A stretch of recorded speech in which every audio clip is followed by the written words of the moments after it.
There's a silent revolution happening that no one's discussing. The most spiritually awakened, psychologically mature, and emotionally integrated people are quietly vanishing from mainstream society. Not in anger, not making grand statements. They're simply fading away, leaving corporate jobs, deleting social accounts, ending surface-level friendships, choosing depth over breadth, solitude over social performance.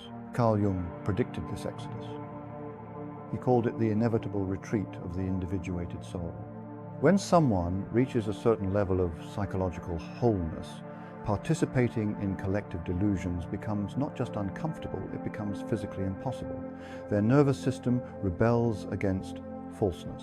I'm about to reveal why Jung believed this disappearance isn't spiritual bypassing or antisocial behavior. It's the psyche's intelligent response to psychological toxicity. Why the more integrated you become, the less you can tolerate fragmented environments.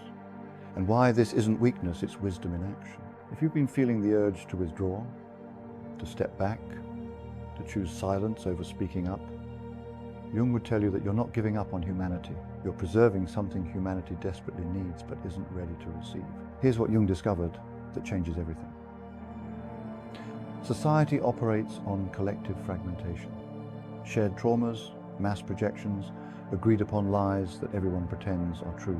This isn't a bug in the human system, it is the system. And it only functions when everyone participates unconsciously in the fragmentation. The moment someone becomes truly whole, they become incompatible with broken systems. They can see the wounds everyone else is avoiding, they recognize the pain everyone's medicating, they understand the games everyone's playing to avoid facing themselves. And once you see the matrix of collective woundedness, you can't unsee it. Jung experienced this personally. As his individuation deepened, he found normal social interactions increasingly unbearable. Not because he felt superior, but because he was awake in a room full of people, sleepwalking through emotional numbness. Every conversation required him to pretend he couldn't see the pain everyone was carrying, couldn't feel the desperation beneath their personas, couldn't sense the crying child inside every adult pretending to have it together. This is the burden of wholeness. You become emotionally isolated even when physically surrounded. You're speaking from integrated awareness while everyone else communicates from fragmented wounds. And the constant translation between wholeness and fragmentation becomes energetically devastating. So the awakened begin disappearing, not because they hate people, but because staying requires them to fragment themselves again. Every interaction demands they dim their light to match others' darkness. Every relationship asks them to betray their wholeness to accommodate others' brokenness. Every social situation requires them to pretend they don't feel what they feel, don't see what they see. Eventually, the integrated psyche says, no more. Withdraw. Protect your wholeness. Stop letting the collective woundedness re-traumatize what you've worked so hard to heal. Jung discovered that as you heal your personal trauma, witnessing collective trauma becomes unbearable. You're watching an entire civilization running from its pain while creating more pain to avoid feeling the original pain.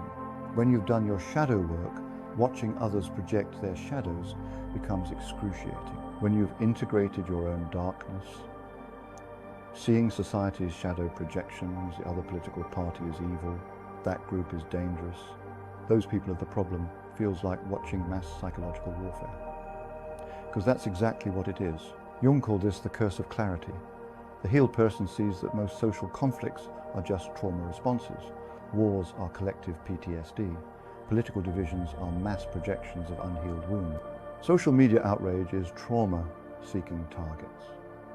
Once you understand this, participating becomes impossible. You can't join the mob when you see it's hunting its own pain. You can't take sides when you understand both sides are bleeding from the same original wound. You can't engage in collective blame when you recognize it as collective avoidance of personal responsibility. So you withdraw.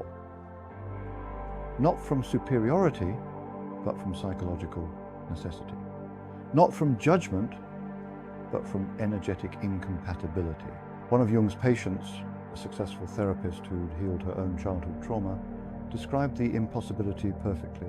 I used to get pulled into my client's drama. Then I healed my own drama and realized that what I thought was helping was actually enabling. Now, when I see people creating chaos to avoid feeling their pain, I can't participate. It would be like willingly re-entering an abusive relationship. But here's what's really happening.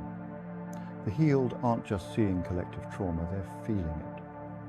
When you become whole, you become energetically sensitive. Being around unprocessed trauma feels like psychological violence, even when it's unconscious. Jung noticed this in his own life.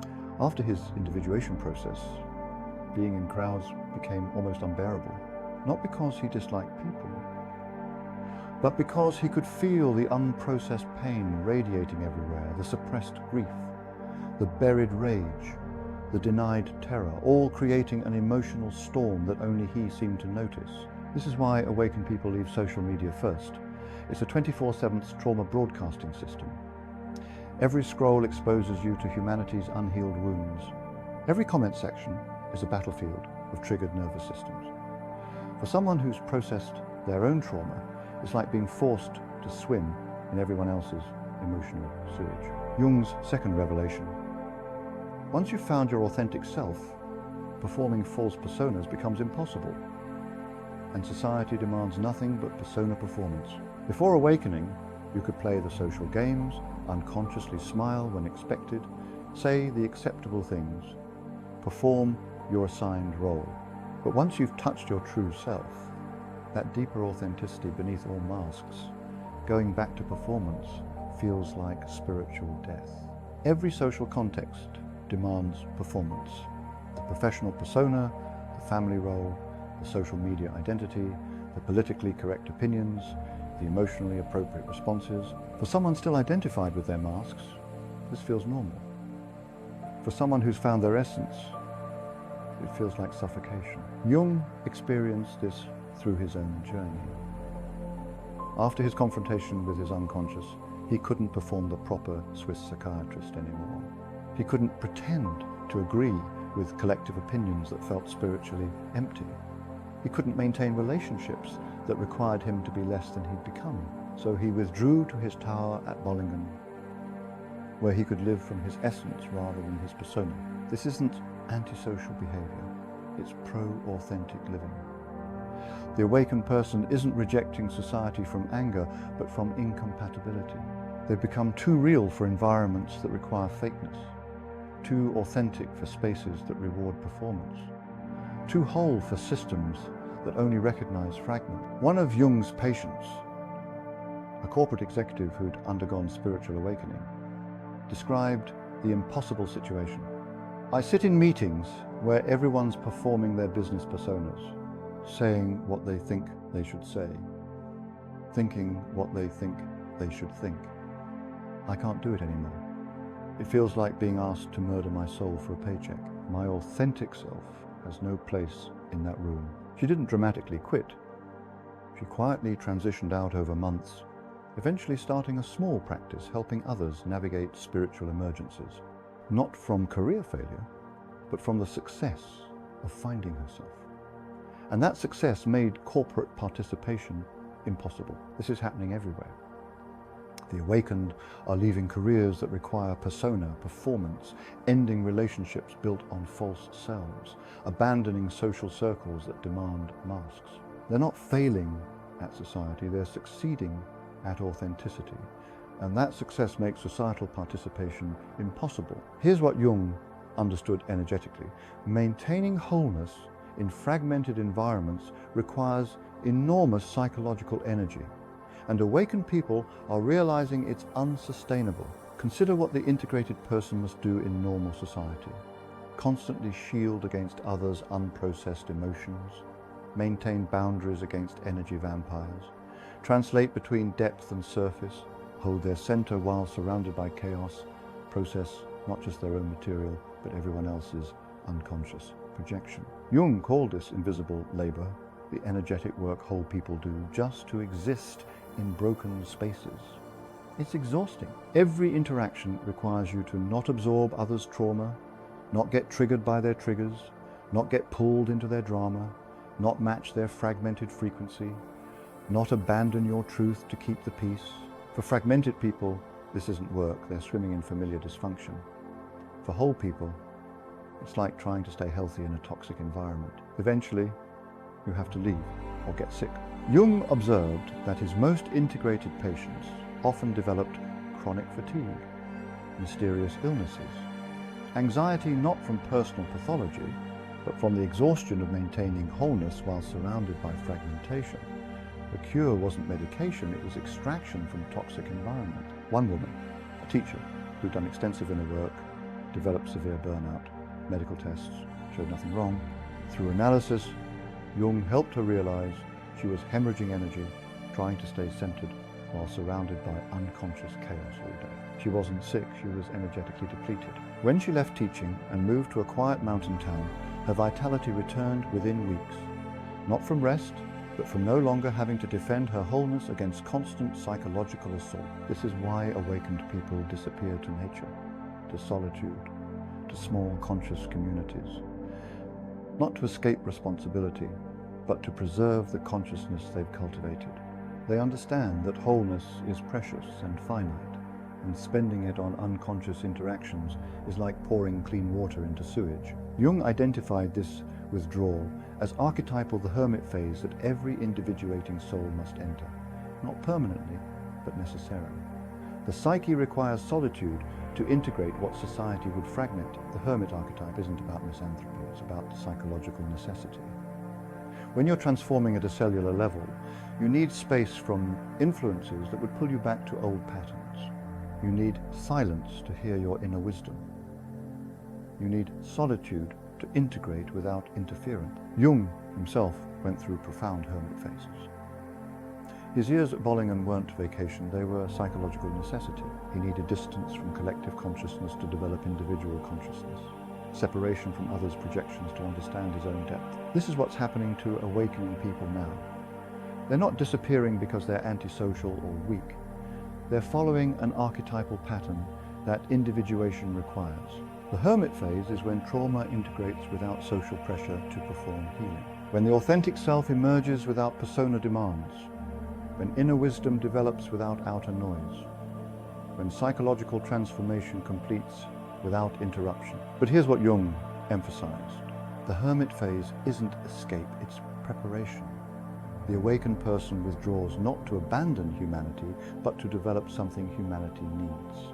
They're incubating wisdom, integrating truth, becoming what Jung called aquarium fish, beings who've adapted to depths others can't reach.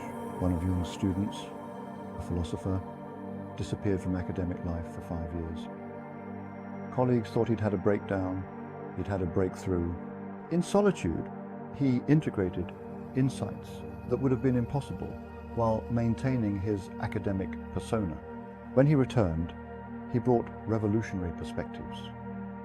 But they could only emerge through withdrawal from the very system they would eventually transform. The hermit phase looks like disappearance, but is actually deepening. The awakened person isn't running away, they're diving deeper than society allows, doing the work that can only be done in silence, developing the consciousness that might eventually serve the collective, but only after it's fully integrated. Jung's final insight offers hope. The disappeared don't stay gone forever. But when they return transformed. Not to participate in unconsciousness, but to offer consciousness to those ready to receive it. The awakened who disappear follow the hero's journey. Withdrawal, transformation, return with gifts. But the return isn't to mainstream society, it's to the edges, the margins, the spaces where consciousness can exist without compromise. They become what Jung called threshold guardians, present but not participating, available but not absorbed. They might return as artists creating from authentic depths, healers working with souls ready to awaken, teachers sharing with small groups of seekers, writers offering maps for other disappearing hearts, guides for those beginning their own withdrawal. But they rarely return to the mainstream. They can't.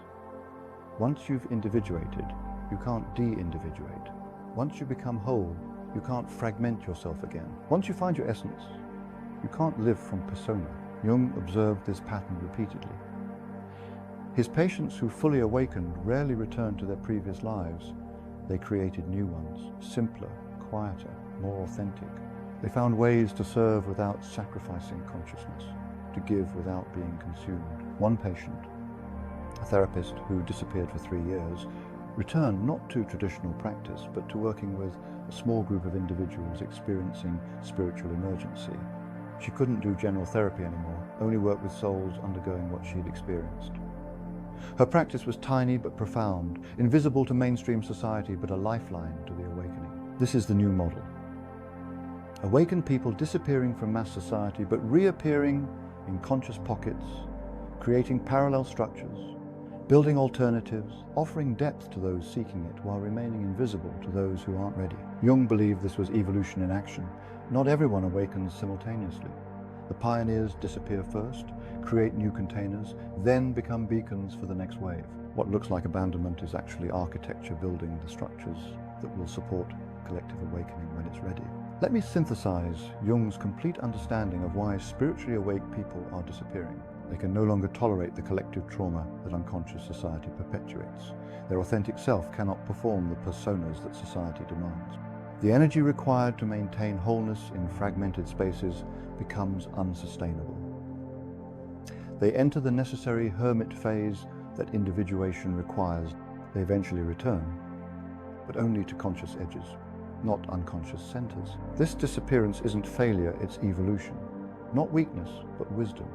Not abandonment, but archetypal necessity. The awakened are following a pattern as old as consciousness itself. Withdraw, transform, return, transformed. Society experiences this as loss, abandonment, even betrayal. Where did all the conscious people go? Why are the wisest voices getting quieter? Why are the awakened leaving when we need them most? But Jung would say they're not abandoning society, they're preparing something for it. In their withdrawal, they're developing what collective consciousness isn't ready for yet. In their disappearance, they're creating spaces for others to disappear into.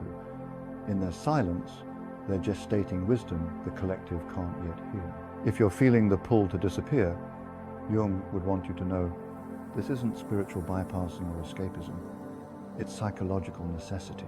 Your consciousness has developed to a point where participating in collective unconsciousness would require betraying your essence. The withdrawal you're feeling isn't antisocial, it's archetypal. You're not abandoning humanity, you're following the hermit's path that every awakening soul must walk. You're not weak for being unable to tolerate unconsciousness. You're conscious. And consciousness requires different conditions than sleep.